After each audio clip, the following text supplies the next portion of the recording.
ito ay rated SPG, striktong patnubay at gabay ng magulang ang kailangan. Talagang walang planong buhayin ni Agustus sila Supremo dahil ipinag-utos ni Agustus kay Colonel Suarez na pahirapan sila Supremo. Kaya sa presinto ay binugbog ng mga kapulisan sila Supremo at Mang Berting.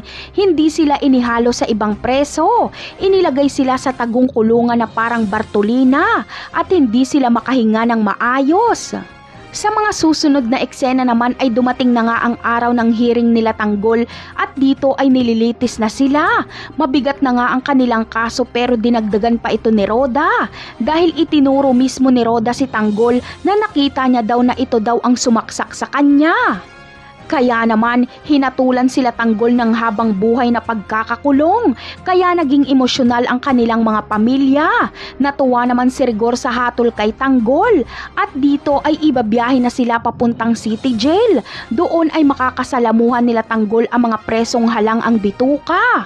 Samantala, nasa korte din pala si Olga. Inabangan niya ang paglabas nila Tanggol at sa paglabas nga nila Tanggol ay binaril niya si Tanggol. Sapul si Tanggol at napasigaw na lang si Marites at Tinding. Ayon kasi kay Olga ay hindi sapat na makulong lang si Tanggol. Dapat daw ay mamatay ito. Ngunit nakaganti na kaya si Olga kay Tanggol? Napuruhan niya kaya ito? Yan ang aabangan natin sa mga susunod na episode ng Batang Quiapo. Paalam!